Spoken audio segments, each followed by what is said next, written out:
Everyone knows the casinos don't like to lose. Driven by greed is how they're designed. But recently, they've been losing big over and over, and to the same guy. He looks nothing like a high roller. No sleek limo, no tailored Armani suit, no flashy jewellery, just a friendly, middle-aged guy with a dad bod, a baseball cap and an Oregon State hoodie. It's a smash and grab. His strategy has won him millions of dollars, but no one ever saw it coming. Overnight, he's become a legend, a myth, a hero to every gambler who dreams big. Spectators watch on as he bets $100,000 per hand. Who is he? And how is he beating the casino? The casinos know him well, but he's not on their list of sharps. To them, he's known as a mediocre player who makes moderate bets. And he's not counting cards either. There's always a betting pattern when that happens, and this guy's clean. In fact, there are no red flags at all. The casinos are confused. How could this streak happen? It's one man versus the casinos, and they'll do whatever they can to stop him. If they work out his secret loophole, it's game over. To start uncovering those though, we need to go back 8 years to a time when life was very different. It's 2003. Our man is 40 years old. Way back he had a career as a jockey, and that was quite a buzz, but he's a big guy, 6'1", and after a while, staying light became hard work. So he found himself in a 9-to-5 at Philadelphia Park Racetrack, got promoted and then became state regulator for Oregon, Idaho, Texas and Wyoming. His job is to ensure fair play in horse racing and the betting around it, and that's where he is now. The job is fine, but truth be told, a bit dull. Surrounded by the thrill of gambling every day, he can't help but feel a spark of curiosity. He's never been a big bettor because it doesn't fit well with his job, but the allure is undeniable. He wants that buzz back in his life, and you only live once. So he makes a crazy decision, to pack it all in and become a professional gambler. But this is no hit and hope hobby. He sets up a company called Heritage Development, and uses sophisticated programs to repeatedly scrape value odds from racing.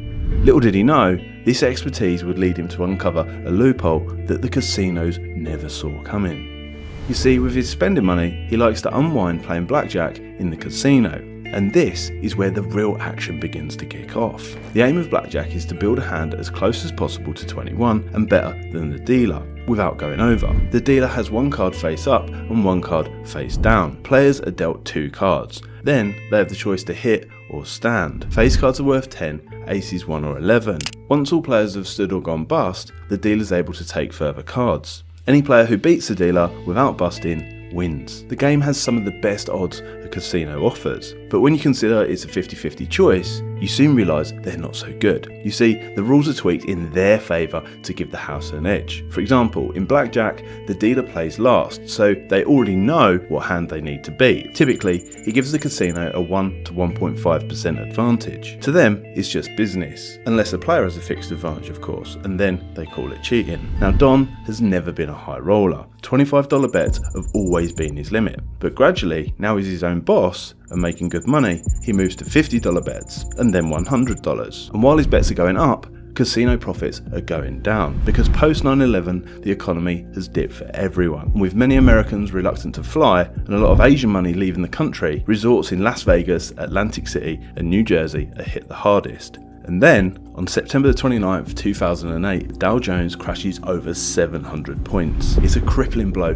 for American investors. But for Don, it's just the beginning of a massive opportunity because he has a plan that would exploit a loophole the casinos never saw coming. I think this is the most significant financial crisis in the post-war period. There are fears the sell-off will continue on Wall Street.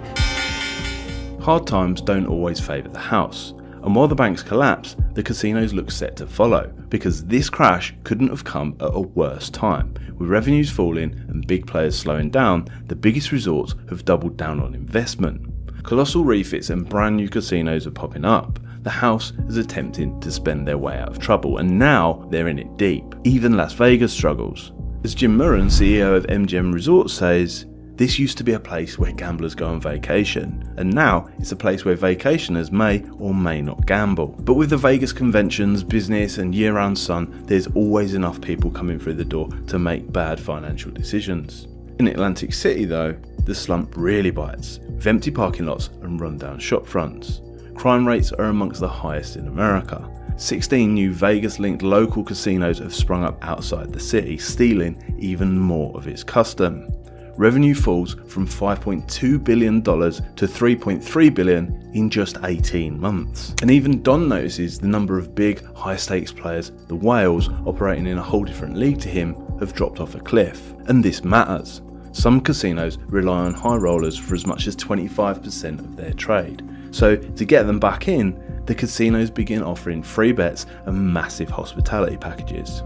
And of course, this isn't unusual, but they are being unusually generous right now. Suddenly, Don realizes something. The casinos of Atlantic City are vulnerable, and where there's vulnerability, there's opportunity. Their greed is making them blind to potential loopholes. In order to exploit them, he needs a strategy that will ultimately flip the casino's greed on its head. To hook in the whales, the casinos offer endless champagne, free luxury suites, even private jets. They're selling a lifestyle, an escape from reality. They aim to distract these big spenders, get them through the door, and then take more money off of them than those gimmicks actually cost. But Don's only interested in the odds. He's not a showy guy. He doesn't care about these perks. But when they start offering these whales free bets to the tune of $50,000, he starts to pay more attention. But he faces a challenge.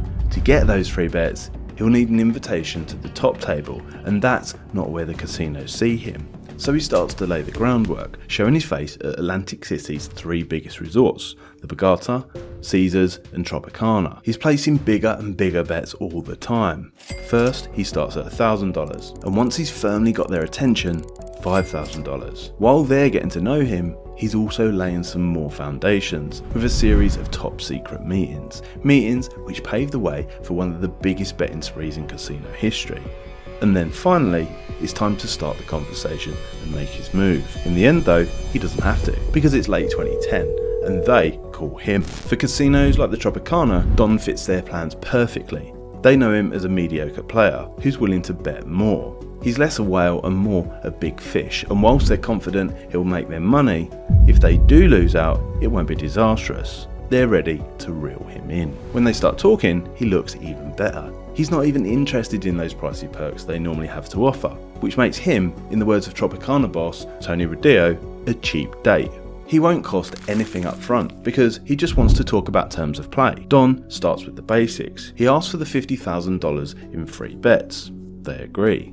Plus a discount on losses, also known as rebates. Rebates are when a casino gives back a percentage of any losses. They're designed to encourage you to bet more, so that when you lose and the casino lines its pockets, they soften the blow by giving you some of your money back. By late 2010, rebates and discounts at the Borgata were as high as 20%. Numbers even Don has never seen before. Not even for a player like Kerry Packer, who came in with a $20 million bank and was worth billions and billions. So that's what he wants.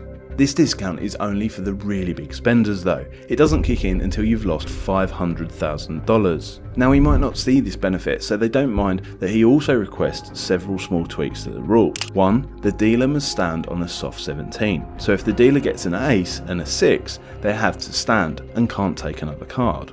2. If a player is dealt 2 of a kind of any value, they can double their bet, whereas you can normally only do that on a 9 or above. And 3, if a player is dealt 2 of a kind, they can split hands up to 4 times, playing each of the cards as a separate hand. Don even asks to use certain hand signals, ones which he prefers, which if the dealer misses, means the hand is free. The requests are a little odd, but the Tropicana are not worried. They just can't help their own greed. The terms are added to an agreement and emailed across to Don. The Borgata and Caesars want in too. As far as they're concerned, they've just harpooned a small whale. Meanwhile, he's ready to play. December 2010. First stop, the Tropicana. Don walks in. He's been planning this for a year. He doesn't know how the following days and months are going to play out, but it's going to be fun, for him at least, if not the casinos. Of course, it could all go terribly wrong, but he's ready. There's no fanfare when he arrives. He doesn't make a splash with what he wears or what he orders. Orange juice and water. Inside, he's totally calm. Outside, he's about to cause chaos. Whilst the casinos look to distract high rollers with pretty girls, perks and all of the fun and good life, Don's plan is to turn the tables and distract them, so they won't spot what's really going on. Not until it's too late, and the best way to distract them is by doing the most unexpected thing possible. So that's what he does. by betting big from the off, accelerating quickly to $100,000 bets. After several hours of play, Don's down, but all the time he's looking for a moment. And then it comes. The house's hand shows an upturned 5. Don bets $100,000 and is dealt 2 8s. 16. Not ideal at all. But as it's been agreed, he can split the 2 of a kind. So he does, asking for 2 more cards and doubling his bet. Surprisingly, out come 2 more 8s, which he also splits. That's 4 cards in a row of the same number, and Don's now playing 4 hands, each consisting of a single 8 card. There's $100,000 behind each. It's been a long day, and when a scantily clad waitress now arrives with a whiskey and coke, he takes it. But Don is calm, focused. He's here to win overall. These are just individual hands to be played one by one, nice and steady, each on their own merit. On his first hand, he's dealt a 3. Doubling his bet to $200,000. On his second hand, he's dealt a 2, so he doubles down on that 2. When he's dealt a 3 and 2 again on his next 2 hands, he doubles down again, for a total wager of $800,000. Now it's the dealer's turn, playing for the house, and he's in uncharted territory.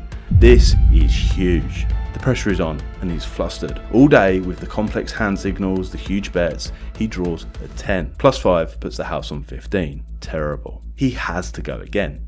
Another 10 and it is bust. Don wins all 4 hands and gets $800,000 in chips. 12 hours later, Don is up nearly $6 million. He has every chip in the tray and the Tropicana pulls the plug. The deal is off, at least until they can work out what's happening. The next day, the headlines say it all. Blackjack player takes Tropicana for nearly $6 million, single-handedly ruins casino's month. The Tropicana are confused. This shouldn't happen. CEO Gary Rodio explains why. Once a player comes in, regardless of the game they may play, we plug them into the model so we know what the house advantage is, based upon the game that they are playing and the way they play the game. Players can get lucky, and over time you just keep them playing and they'll finish down. But Don is scaring them thanks to the secret meetings that they don't know about. He's winning when he shouldn't be. How? They need to work it out. Meanwhile, in February 2011, Don heads to the Borgata. While out on the boardwalk, no one knows the identity of this shy winner. They do, and they're desperate to get him through the door. Big winners attract more players, and besides, someone has to take all that money he's won at the Tropicana, and that's how it works. You win one day, you lose the next, so it might as well be them. In one reckless night, he's taken Atlantic City for $6 million.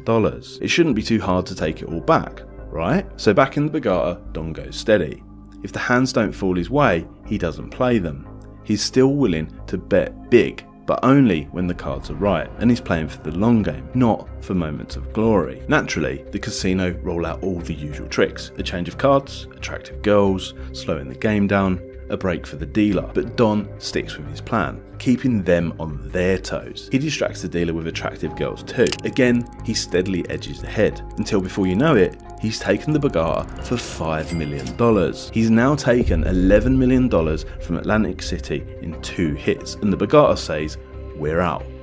April 2011, Atlantic City, and this time Don is at Caesars. It's the most famous casino brand in all of America, but to Don, it's just another game. There's no reason to change anything. Just stay calm, play each hand on its merits and exploit the terms. He's here for the long-term win. Sure, one bad streak and he can lose big, fast, but he remains cool, and he has reason to. Thanks to the free bet credits, extra terms and secret meetings, he can't fail. His only thought is, how long will it take for Caesars to realise? When will they work it out? At the table, again, he edges ahead once more. He doesn't win every hand, of course. There are big losers, but when he wins more often than not, and that's all that matters. His pulse is even, the dealers less so. Elevated, the walls are closing in. Don keeps playing, keeps winning enough, just about staying on top, until, for Caesars, panic sets in. Someone calls a manager, who's in London, and tells him they have a player ahead by 4. 400,000? No, 4 million. So now too, Caesars pull the plug. But Don insists he wants to keep playing. "You can go out there and play," says the pit boss, pointing to the floor where ordinary punters play with $500 limits. "Okay," says Don and heads off to bed. $15 million better off. After his 3 casino spree, Atlantic City shuts him down for good. Of course, they had an agreement, but casinos can't hack losing. When news gets out and Don's identity is finally revealed, he explains how he did it. When he spotted that the casinos were desperate, Don looked at the standard blackjack odds, around 1.5% in the casino's favour, a consistent margin, but a small one. Free bets and discounts shave that margin in the right direction. So, if he could find another way to manipulate those odds in his favour, he realised that he could beat the casinos. But how? At this point, using his connections as a former employer in the betting industry, Don had reached out to a group of people he knew could help, a team of Ivy League maths PhDs. He asked them to deconstruct the game of blackjack, rule by rule, and then come up with a list of small changes to manipulate the odds in his favour. The soft 17, the doubling up, the split hands, which, combined with the free bets and discounts, they calculated would reduce the house advantage to a minimum of just 0.253%. In effect, it had become a 50-50 game. But from the Tropicana to the Borgata to Caesars, how did the casinos miss it? For an industry expert, it was this. The casinos started accepting more risk, looking for a possible larger return. They tended to start swinging for the fences. In other words, they only thought about winning. To Don though, it was this. 1. Bad maths. He said, I just think somebody missed the math when they did the numbers on it. They'd changed the rules without the casinos calculating the cost fully. And then, 2. Good luck. In his words, I'll take luck over any other skill. There's no magic to this. Eventually, someone would whack them, and I'm just glad it was me. In the end, perhaps Don was just good at playing cards and reading people. After leaving town with his hard-earned winnings, Don embraces his new lifestyle as seen partying with Bon Jovi, Charlie Sheen and Pamela Anderson in the USA, Sydney and London. Over in Atlantic City though, the casinos are left reeling. Mark Giannantonio, the president of the Tropicana, was fired. They won't make that same mistake again. The odds are firmly back in their favour and fundamentally unfair. Until the next guy finds a way to beat them, just like this one here in the next video. Thanks for watching, please subscribe.